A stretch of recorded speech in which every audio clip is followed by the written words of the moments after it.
자녀들아, 주 안에서 너희 부모에게 순종하라. 이것이 옳으니라. 내 아버지와 어머니를 공경하라. 이것은 약속이 있는 첫 계명이니 이로써 내가 잘 되고 땅에서 장수하리라. 아멘. 오늘은 어버이 주일인데 이 어버이 주일을 맞을 때마다 저는 늘 어버이 주일 설교가 어렵다는 생각을 하곤 합니다.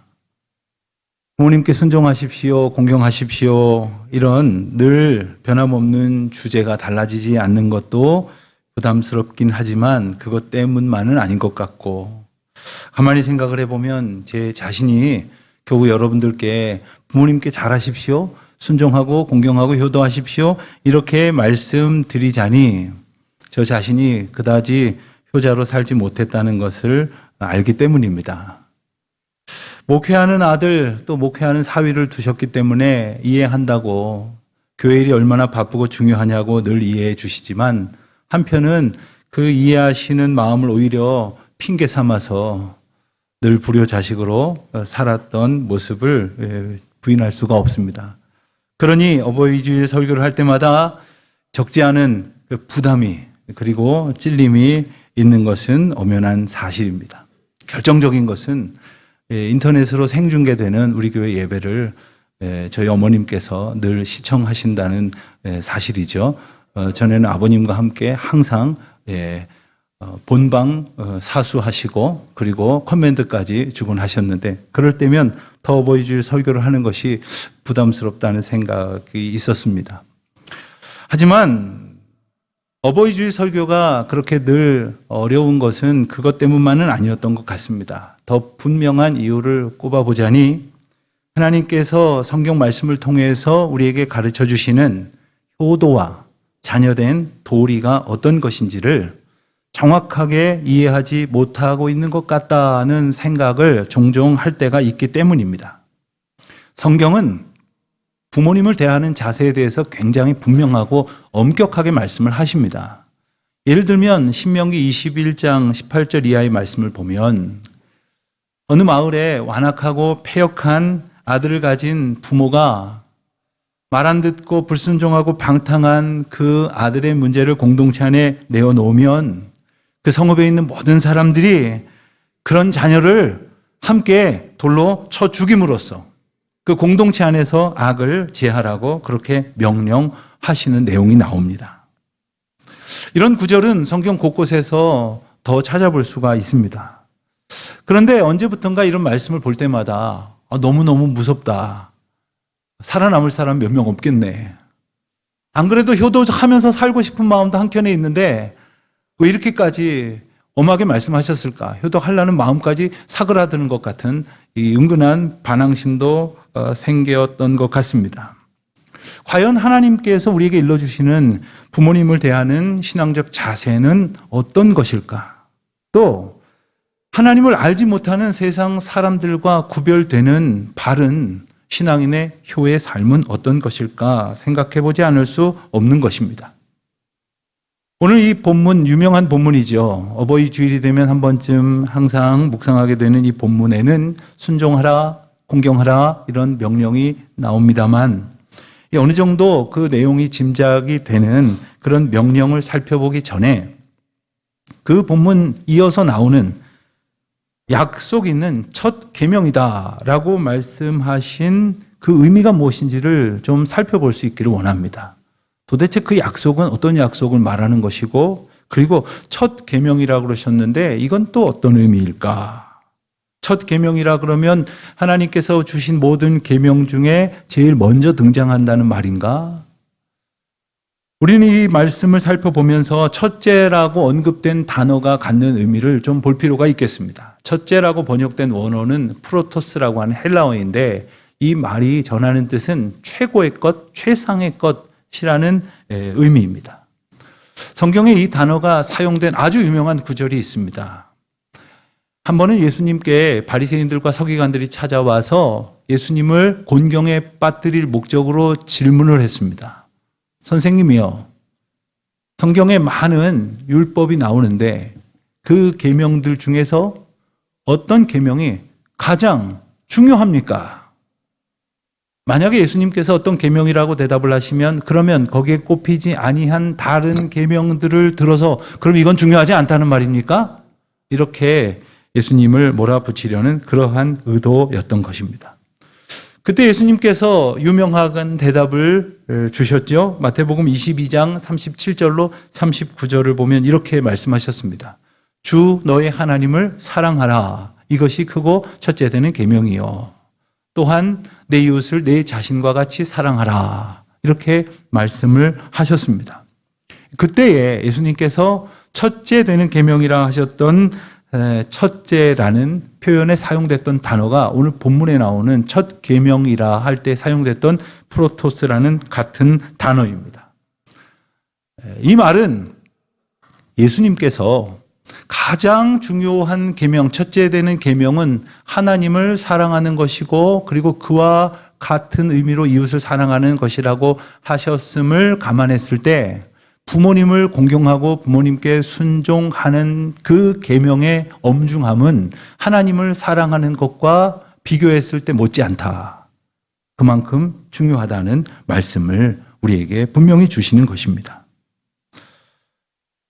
우리는 이 본문을 보면서 흔히 생각을 하기를 이 본문은 교회 학교에서 우리 아동부나 중고등부 혹은 청년부에서 잘 좀 가르쳐갖고 우리 집 애들이 이젠 더 이상 내 앞에서 눈을 부릅뜨지 않고 순종하고 공경했으면 좋겠다. 이런 생각을 혹 하셨을런지 모르지만 실상 이 본문의 내용을 비롯해서 십계명을 비롯한 구약의 여러 계명은 그런 자라나는 그러한 아직 성년이 되지 못한 자녀들에게 주셨던 계명이라기보다는 한 가정을 책임적으로 이끌고 한 공동체의 기둥과 같은 역할을 감당하던 성인들에게 주셨던 명령임을 우리는 먼저 좀 기억해야 합니다. 사실 따지고 보면 성인이 되기 전에 자녀들은 대체로 잘 순종합니다. 왜냐하면 순종하지 않고는 살 수가 없잖아요. 부모님의 말씀에 순종하지 않으면 밥을 안 줄지도 모르고 용돈을 안 주실지도 모르기 때문에 혹 그것 때문은 아니어도 모든 나의 삶의 근원이 부모로부터 모든 능력이 부모로부터 왔다는 것을 인정하지 않을 수 없는 상황이기 때문에 순종하는 것 또한 어려운 일이 결코 아니라는 거죠. 그런데 자녀들이 나이가 한두 살 더 먹고 그리고 머리에 든 것도 많아졌다고 생각을 하고 그리고 나름대로 인생의 기반도 잡고 돈도 벌고 게다가 결혼하여 자녀들을 낳아서 자기 가정도 이루었다고 했을 때에는 부모님께 여쭈어서 그 뜻을 따라서 순종하려고 하기보다는 내 생각대로 하는 것이 더 나은 판단이라는 생각을 하고 나아가서는 부모님들을 이리저리 가르치려 들기도 하고 제가 왜 하자시는 대로 말씀드린 대로 하시지 않느냐고 큰 소리를 치기도 한다는 거죠. 부모들은 언제까지 이런지 모르지만 자기 자녀들 앞에는 꼼짝도 못하고 어쩌면 벌벌 떨면서 말 그대로 최선을 다하지만 실상 병들고 늙고 서러워진 연로하신 부모님 일에는 나 몰라라 하는 그런 경우가 예나 지금이나 얼마나 많은지 모릅니다. 그렇기 때문에 그런 부모님들을 향하여 공경하라고 하신 이 말씀의 의미를 우리는 잘 새겨야 할 것입니다. 공경하라고 말씀하신 그 뜻의 보다 더 정확한 의미는 무겁게 받아들이라 하는 그런 표현입니다. 이 표현은 이 저울을 사용할 때 많이 등장을 했습니다. 요즘처럼 숫자로 딱 표시되는 저울이 아니라 옛날에는 이렇게 마치 양쪽에 이렇게 균형을 잡게 만들어 놓고 물건을 올려놓고 여기에 해당되는 무게를 짐작해서 이 무게를 이제 측정을 하게 되었던 것이죠. 그러니까 무거운 쪽으로 당연히 기울게 될 것입니다. 그러니까 부모님께 공경하라는 말은 부모님의 가르치심이나 부모님의 교훈을 무겁게 더 귀중한 것으로 받아들이라 하는 말씀입니다. 그렇지만 우리는 무겁게 받아들이기는커녕 가볍게도 아니라 무시하는 그러한 자신을 발견할 때가 종종 있습니다. 이 말씀은 그렇게 사랑하기 쉬운 우리에게 부모님을 대하여 엄중하게, 무겁게 그 뜻을 헤아리고 받아들이라는 말씀이에요. 부모님께 우선순위를 두고 그렇게 살아가라는 거죠. 그렇지만 이런 말씀을 대하면서도 여러분 표정이 별로 아멘스럽지 않으신 것은 현실적으로 목사님 말씀은 그렇게 하실 수 있겠지만 어디 현실이 그렇습니까? 아니 주변을 보십시오. 그렇게 사는 집이 어디에 있겠습니까? 자녀들을 어떻게든 잘 되게 해서 공부시켜서 좋은 학교 보내고 좋은 직장 갖게 하고 시집장가 잘 보내야 되지 않겠습니까? 맞는 말씀이시지만 좀 그렇네요 하는 반응을 보이기가 쉬울 것입니다. 저는 지금 세상의 풍조에 대해서 우리가 이야기하자는 것이 아닙니다.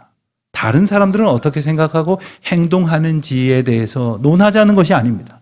하나님께서는 부모를 향한 우리의 자세가 어떠해야 하는지를 일깨워 주신 그 명령에 대해서 생각해 보자는 말씀입니다.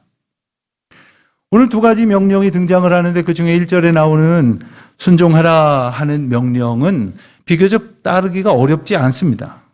말 그대로 따라가면 되는 것입니다. 근데 순종하라는 말에 이 번역된 헬라어는 휘파쿠오라는 단어인데 그 말뜻 자체를 우리가 이해하면 이게 좀 더 쉬워질 것 같습니다. 그 말뜻은 아래에서 듣는다. 그리고 들은 대로 따라간다. 이런 말입니다. 여러분 듣는 것 자체를 겸손히 한 칸 내려서서 아래에서 들었다면 따르는 것이 뭐가 어렵겠습니까? 그런데 때로는 부모님께 맘먹으려고 하고 아니 오히려 내가 더 모든 것을 결정할 수 있는 그런 능력이 있는데 라는 생각을 가지고 듣는다면 어떻게 순종할 수가 있겠습니까? 사실 우리가 어릴 적에 부모님의 말씀에 무조건적으로 순종했을 때를 생각하면 사실 그때가 가장 행복하지 않습니까? 여행을 간다고 한번 생각을 해보십시오. 부모님이 어디 좋은데 아이들을 생각해서 데리고 다녀주시기만 해도 가는 데마다 행복하고 기쁘지만 가령 조금 장성한 자녀들에게 부모님께서 이렇게 말씀하셨다고 가정해 보십시오. 얘야, 이번 여행은 처음부터 끝까지 너희들이 다 결정해라. 다 준비하고 다 예약하고 그냥 우리는 너희만 믿고 따라갈란다. 생각만 해도 너무 기대가 된다 하시면 적지 않은 부담이 느껴지시기도 할 겁니다. 그렇습니다. 따라가는 게 가장 행복한 겁니다. 더러는 길에서 엄마 손에 이끌려서 가다가 따라가지 않겠다고 징징 울면서 떼를 쓰는 아이들을 보신 적이 있을 겁니다. 가만히 보노라면 먹을 것 안 사줬다거나 장난감 안 사줬다고 했을 때 아주 막 울고불고 떼를 쓰고 그리고 모든 사람들의 시선을 이목을 집중시킬 그때 엄마는 뭐라고 말합니까? 너 집에 가서 봐. 그러니 더 집에 가고 싶겠습니까? 그렇게 징징 울며 떼를 쓸 때에 주변에 있던 모든 분들이 아이 편을 드는 사람은 아무도 없습니다. 어허, 엄마 말 잘 들어야지. 얼른 잘못했다 그러고 얼른 따라가야지. 이렇게 거드는 것이 보통일 것입니다. 왜 그렇습니까? 어린 아이일 때는 순종하며 따라가는 것이 가장 행복할 것이기 때문입니다. 어떤 부모님이 떡을 달라고 했는데 돌을 줄 부모가 어디에 있겠습니까? 잘못된 길로 데리고 다닐 부모가 어디 있겠습니까? 그런데 문제는 우리가 나이 들고 좀 어른이 되어 내 마음대로 할 수도 있고 심지어 내가 더 잘 결정할 수 있는 그런 아이디어와 힘까지 가지고 있다고 생각이 들어서 내가 일전에 말씀드린 대로 하시면 참 좋겠는데 그렇게 하지 않으셨다고 어머님을, 아버님을 책망하거나 혹은 그 아버님과 어머님 앞에서 잘난 체 하려고 한다면 우리는 당연히 이 계명을 지키지 않는 그러한 모습으로 살게 될 것입니다. 그렇게 할 수 있을 만한 생각이 들 때에 이 말씀을 기억해야 합니다. 공경하라. 부모님의 말씀을 귀하고 중요하게 여기라. 내 삶과 나의 시간과 마음과 정성이 부모님께로 기울어질 만큼 소중하게 여기라. 이렇게 말씀을 하십니다. 여러분, 이게 얼마나 중요한 문제냐 하면 예수님께서 이 명령을 말씀하시면서 너무나 중요한 약속을 주셨다는 거예요. 우리가 잘 아는 대로 이 말씀은 십계명의 5번째 계명에서 왔습니다. 우리가 잘 아는 출애굽기 20장 그리고 신명기 5장에는 십계명 말씀이 나오는데 그 가운데에 12절에 5번째 계명이 이렇게 전해지죠. 내 부모를 공경하라. 그리하면 내 하나님 여호와가 내게 준 땅에서 내 생명이 길리라. 자세히 살펴보면 하나님께서 십계명을 주시면서 이것을 지켜라. 이러면 내가 이렇게 해줄게 라고 보상을 약속하신 다른 예가 없습니다. 그런데 얼마나 부모 공경하는 것을 안 할 것 같았으면 그게 아니라 이것이 얼마나 귀한 것인지를 분명히 알게 해 주시려고 이것을 지킬 때 우리가 받을 복이 얼마나 귀중하다는 것을 약속으로 보여주신 것이죠. 그것은 바로 우리의 생명이 길겠다는 말씀이셨어요. 다른 어떤 계명에도 붙지 않았던 이 장수의 약속이 이 본문 가운데에 나와 있는데 문제는 그냥 오래 사는 것을 얘기하는 것만이 아니라는 거예요. 어떤 분들은 그런 말씀하시죠. 아니 그냥 오래 사는 게 무슨 의미입니까? 평생 병원 천장만 보면서 살 거라면 남한테 신세 지고 그리고 아쉬운 소리 해가면서 살아야만 한다면 오래 사는 게 무슨 의미가 있겠습니까? 이런 말씀하시는 분들도 더러 계시죠. 저는 오래 살지 않을 거예요. 저는 몇 살 때까지만 살고 그리고 멋지게 근사하게 우아하게 살다 갈 거예요. 이런 말씀하시는 분들 계시는데 그게 뜻대로 되느냐 말이에요. 말년에 병원 천장 보면서 누워서 몇 년간 지내겠다고 계획하시는 분이 어디가 있겠습니까? 그러니 오직 우리의 생명을 허락하신 그날까지 인생들에게 명하신 그 계명 지키고 우리에게 주신 사명을 향하여 충성을 하면 하나님께서 약속하신 은혜로 충만한 삶으로 우리를 채우신다는 거예요. 그냥 오래 사는 것이 아니라 하나님이 허락하신 땅에서 장수하게 하시겠다는 거예요. 하나님이 땅만 주시겠습니까? 허락하신 땅에 그냥 땅덩어리만 하나 딱 주시고 오래 살게 하시겠습니까? 그 가운데 필요한 모든 것을 왜 풍성히 더하시지 않겠습니까? 이런 약속을 주신 것은 우리가 어떻게든 부모님께 공경하고 그 뜻을 무겁게 받아들임으로 순종의 삶을 살아야 함에도 불구하고 그렇지 않으려는 패역한 속성을 가졌기 때문이에요. 우리는 살면서 이런 폐륜적인 이야기들을 너무나 많이 듣습니다. 언제부터인가 이런 것은 아예 뉴스가 되지도 않은 것 같습니다. 그러나 저는 가장 그 중에서도 마음을 후벼 파는 아픔으로 들었던 뉴스가 떠오른다면 이런 것이었어요. 이미 아주 오래전의 이야기입니다. 어떤 자녀들이 연로하신 부모님을 해외여행 시켜드리겠다고 한국말 하나도 안 통하는 어떤 낯선 한국 관광객도 거의 가지 않은 그런 동네로 가가지고서는 여권이나 그의 신원을 확인할 수 있는 어떤 것도 그의 품에 지니지 못하게 한 채 버려두고 왔다는 거 아니에요. 지문이 달아서 누가 누군지도 알아볼 수 없고 말씀도 제대로 하지 못해서 자기가 누구인지도 바로 밝힐 수 없는 까닭에 그의 신원이 알려지지 않아서 외교 경로를 통해서 한국에 전해졌던 그 충격적인 이야기들을 여러분들도 들으신 기억이 날 겁니다. 여러분 제가 지금 너무 극단적인 예를 든 것입니까? 그러면 이런 것은 어떻습니까?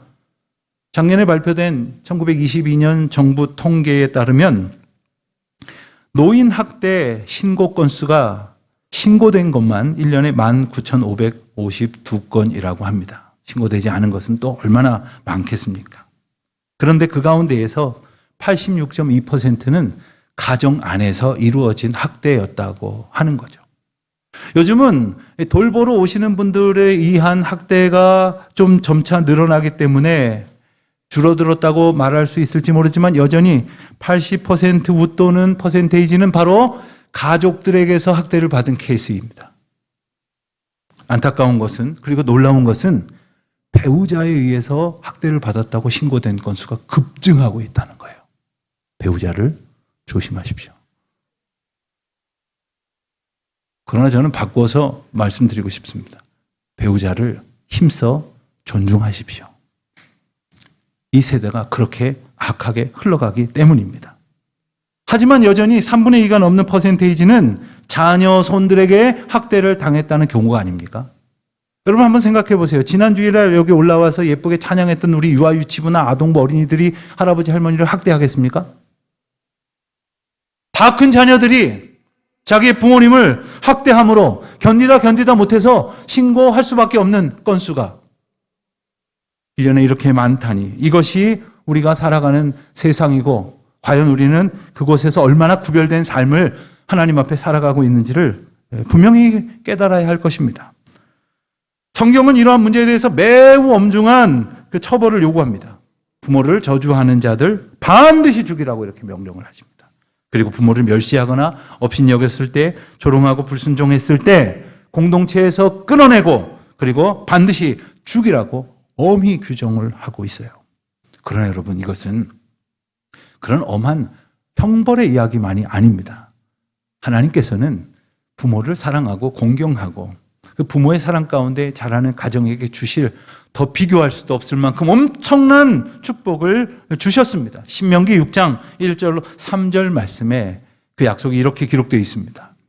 이는 곧 너희의 하나님 여호와께서 너희에게 가르치라고 명하신 명령과 규례와 법도라. 너희가 건너가서 차지할 땅에서 행할 것이니 곧 너와 내 아들과 내 손자들이 평생에 내 하나님 여호와를 경외하며 내가 너희에게 명한 그 모든 규례와 명령을 지키게 하기 위한 것이며 또 내 나를 장구하게 하기 위한 것이라. 이스라엘아, 듣고 삼가 그것을 행하라. 그리하면 내가 복을 받고 네 조상들의 하나님 여호와께서 내게 허락하심 같이 젖과 꿀이 흐르는 땅에서 내가 크게 번성하리라. 하나님께서는 우리의 가정을 잘못하면 벌 받는 그러한 사건이 벌어지는 곳으로 둔 것이 아니라 하나님의 사랑이 풍성한 곳으로, 그리고 하나님의 명령을 이행함으로써 나와 내 부모와 내 자녀들이 잘 되고 하나님의 영광을 드러내는 복의 통로로, 복의 근원으로 삼으셨다는 말씀이에요. 가장 큰 하나님의 은혜와 하나님의 축복을 누릴 수 있는 길을 가정을 통해서 우리에게 일러주셨다는 말씀입니다. 그것이 바로 우리의 선조들과 함께 믿음 안에서, 그리고 우리의 자녀들과 후손들을 또한 믿음 안에서 함께 따르고 이끌며 사는 것이라고 말씀해 주셨던 것입니다. 여러분, 성경이 부모님께 잘못하는 자들에게 이렇게 엄격하고 무시무시한 형벌을 가하라는 그러한 명령을 하시면서까지 말씀하신 이유가 뭘까요? 그렇게까지 부모님께 순종하고 공경하라는 명령을 주시는 이유가 무엇입니까? 그것은 바로 앞서 우리가 살펴본 것처럼 부모님을 공경하는 계명이 하나님을 사랑하는 계명만큼 중요하기 때문이에요. 하나님께서는 우리에게 생명을 주셨습니다. 그런데 하나님께서 우리에게 생명을 주셨다는 것을 우리가 잊지 않고 늘 기억하며 살아가게 하시려고 보이는 생명의 근원인 부모님을 항상 우리가 바라볼 수 있게 하셨어요. 그리고 기억하게 하셨습니다. 혹 나보다 먼저 세상을 떠나셔서 혹은 멀리 지내셔서 내 눈앞에 잘 안 보인다 할지라도 그분을 떠올리며 그분을 향하여 어떻게 효도를 행해야 할까를 생각할 때마다 나의 생명의 근원으로 주신 하나님의 선물, 나의 부모님을 묵상할 수 있게 되는 것입니다. 여러분, 하나님께서 우리의 생명의 근원이심을 우리가 까맣게 잊고 산다면 우리는 매 순간 제멋대로 살 거예요. 잘 된다고 교만해질 것이고 안 된다고 마구마구 절망할 것입니다. 우리에게 하나님의 인도하심이 필요할 때 주를 의지하지 않을 것이고 하나님의 능력이 요청될 때에 하나님을 의지하지 않게 될 것입니다. 우리가 모든 절망적인 상황 속에서 어떻게 주님을 의지하며 살 수 있겠습니까? 하나님께서는 그 길을 우리에게 분명히 일러주시려고 우리 곁에 부모님을, 그리고 우리의 기억 속에 사랑하는 나의 부모님의 그 사랑을 떠올리게 하셨던 것입니다. 저는 얼마 전 책 한 권을 선물을 받았는데 이 책을 쓰신 분은 독일에서 목회하시는 이화정 목사님이라는 분이시고, 이 책의 제목은 엄마의 일기가 하늘에 닿으면이라는 제목입니다. 목사님은 독일에서 유학을 마치시고 목회를 하시게 되었습니다. 그런데 연로하신 부모님이 병원 신세를 지시게 되었고, 그리고 게다가 큰 부상을 입으셔서 병원에서 다시 나올 수 없을 것 같은 어려운 상황을 맞게 되자 코로나가 한창이었던 2021년에 부모님이 사셨던 집, 목포에서도 배를 타고 들어가야 하는데 배가 하루에 2번밖에 닿지 않는 한 작은 섬 마을에 있었던 그 집의 살림을 정리하기로 마음먹게 됩니다. 그래서 그 집에 가서 살림을 정리하는데 장롱 한 켠에서 모두 38권이나 되는 어머니의 일기를 발견하게 됩니다. 그 어머니의 일기는 지난 30년 동안 날수로 치면 1950일 동안 단 하루도 거르지 않고 쓰여진 어머니의 고백이었습니다. 그 일기는 단순한 한 여인의 삶의 기록이 아니라 하나님을 향한 기도였고, 그리고 하나님께서 우리에게 주신 은혜에 대한 감사의 증언이었으며, 그리고 하나뿐인 머나먼 타국에서 공부하고 목회하느라 애쓰는 아들에 대한 그리움이었습니다. 아들인 이 목사님은 이것을 읽으면서 정말 아무것도 할 수 없을 것만 같은, 밥도 먹을 수 없고 잠도 잘 수 없고 누워 쉴 수도 없을 만큼 그 일기를 계속해서 읽어가게 되었다고 합니다. 어머니의 삶을 통해서 함께 하셨던 하나님의 은혜를 풍성하게 누릴 수 있게 되었다고 합니다. 그러면서 이때 이런 일이 있었지, 이때 우리 집에 이런 일이 있었지, 이때 이 어려운 일을 어머님은 이렇게 믿음으로 기억하고 계시는구나, 이렇게 하나님 앞에 오히려 감사함으로 고백하고 계시는구나, 이렇게 놀라는 중에 가만히 있어봐. 옛날에 내가 태어났을 때 그때 어머님은 뭐라고 쓰셨을까 찾아보고 싶어서 그쪽을 찾아보니까 자신이 태어난 이야기가 특별히 기록되어 있지 않았다는 거예요. 분명히 임신을 했으면, 그리고 출산을 했으면 양육하는 과정에 그 감격이 기록되어 있을 텐데 몇 날이 지나고 나서 한참 있다가부터 목사님의 이야기가 등장하는 것을 보고 뭔가 이상하다 생각이 들어서 연락하신 어머님께 전화로 여쭤봤더니 어머님이 말씀하시기를, 얘야, 이제는 말해야 하겠구나. 사실 내가 너를 주워와서도 키웠단다. 그러면서 언제 어디서 주워왔는지와 실제로 너는 어느 집 아이인지까지도 어머니께서 말씀해 주셨다는 거예요. 이 목사님은 너무나 충격을 받아서 우리 어머니가 치매기가 있는가 보다, 엄한 이야기를 하시나 보다, 그러면서 받아들이지 못했다고 합니다. 그러나 다시 어머님을 찾아가서 여쭤봤을 때 똑같은 대답을 하셨고, 그리고 어머님께서 잘못된 이야기를 하실 수 있겠다고 생각이 들어서 일가 친척들에게 물어보았더니 다 한결같이 하는 말이 너를 데리고 온 것이 사실이다. 그러나 우리는 너희를 정말 사랑했단다. 그러나 우리는 너를 정말 아들처럼 조카처럼 여겼단다. 사랑하는 성도 여러분, 하나님께서 우리에게 주신 그 사랑은 우리가 헤아릴 수 없는 사랑이라는 사실을 우리는 그때에는 알 수가 없습니다. 한참이 지나고서야 그 사랑이 얼마나 크고 놀라운 사랑이었다는 것을, 내 배에 아파서 낳은 자녀도 아닌데 정말 사랑함으로 하나님 앞에 감사함으로 양육했다는 고백을 들으면서 그는 어머님의 사랑뿐만 아니라 하나님의 사랑을 깨달을 수 있었다고 고백을 하시게 이릅니다. 우리는 어떻습니까? 도무지 죽을 수밖에 없는, 본질상 죄의 값으로 사멸될 수밖에 없는 우리 인생들을 구원하시고자 하나뿐인 독생자 예수 그리스도를 보내신 그 하나님의 사랑 가운데에서 살았음에도 우리는 과연 그 사랑을 감사함으로 기억하며 살아가고 있습니까? 내게 주신 그 사랑을 하나님은 알게 해주시려고 우리 곁에 부모님을 두셨습니다. 저는 이 기회에 우리 사랑하는 성도 여러분들께 이런 말씀을 드리고 싶기도 합니다. 듣지도 않는 잔소리 자꾸 하지 마시고 일기를 써보시는 것은 어떻겠습니까? 하나님께서 지난 평생의 삶 동안에 내게 주신 놀라운 은혜를 지금 고백한들 들으시겠습니까? 그러나 우리의 삶에 하나님의 놀라운 은혜를 한번 적어보십시오. 언제가 되는지. 그때 우리 자녀들이 그 나의 고백 가운데 함께 하셨던 하나님의 사랑을 일평생 마음에 품고 그들도 그 길을 걸으며 그리고 그 사랑으로 함께 하시는 그 놀라운 은총으로 자녀들을 양육하여 우리의 가정과 우리의 삶과 우리에게 허락하신 놀라운 은혜가 날마다 주님께 영광으로 올려드릴 수 있게 되어지시기를 주님의 이름으로 축원드립니다.